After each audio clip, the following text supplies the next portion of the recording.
Okay, so Alex, please, we'll start the timer. 6 minutes sharp. Okay, thank you.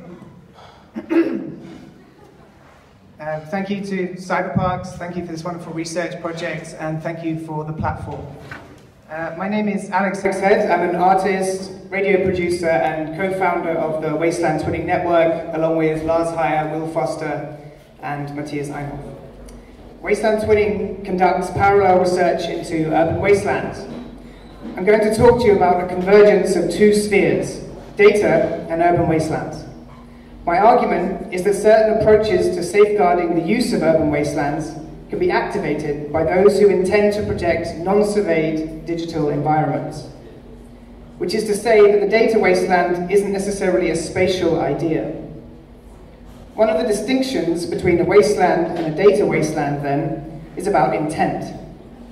Obviously, urban wastelands are not intentional rejections of the privatized landscape in themselves, but operate rather in symbiosis with their environment.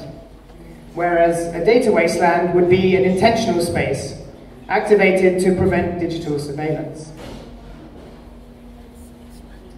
However, one quickly recognizes parallel aspects between social relationships within these two spheres of data and wastelands. For example, in order to put a wasteland into play, one cannot act alone. Rather, you must be a community or constituency. This also applies to protecting a non-surveyed space in the digital world. I cannot protect public space on my own, and likewise my own privacy. Indeed, for Hannah Arendt, there is no public space without the safe, private exchange between freely associating individuals.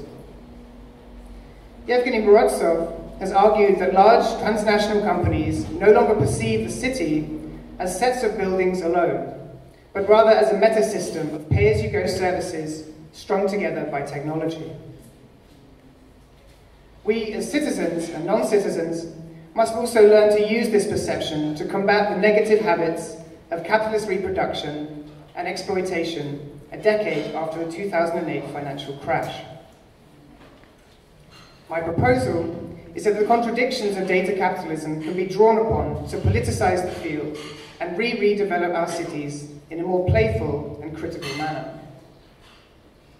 One important contradiction, then, within data security is that privacy apps like Signal and Tor have received multiple millions of dollars of funding from the United States government. These are but the tip of an enormous iceberg of money trafficked by the Broadcasting Board of Directors to encryption and privacy developers, as reported by Yasha Levine on Pando.com in 2015. Further contradictions.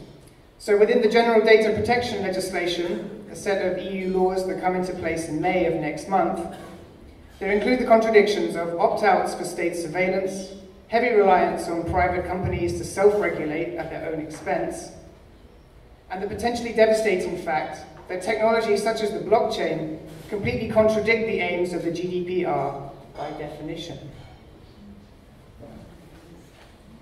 I think the vulnerability of democratic political systems to the gathering and weaponization of data barely needs stating in April 2018, post-Trump Brexit Cambridge Analytica AIQ revelations. The data wasteland is a perception tool, rather like a noise protest or a smear campaign.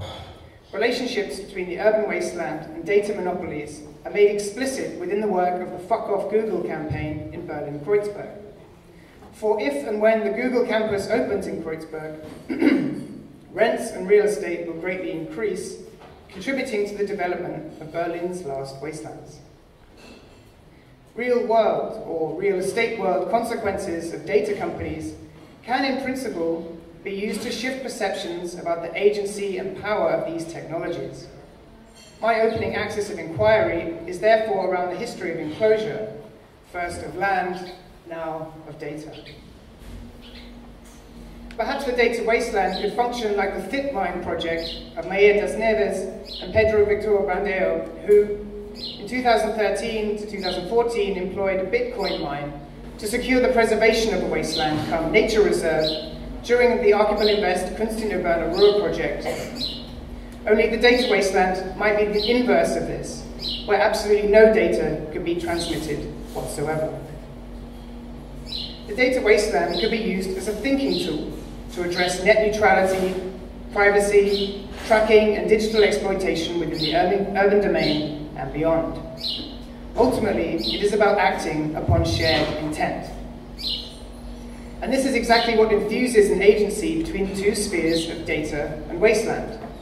What Wasteland Twinning does is to explore what happens precisely when intention does exist.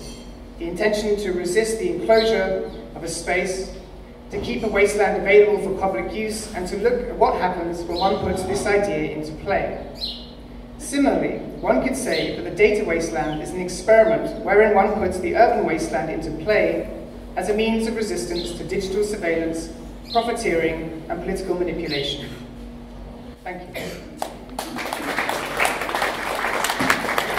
Now, after Alex Head and Wasteland, thank you, we have Hamal Hain from Al-Kazemik Academy College with the impact of autonomous vehicles on cyberparks.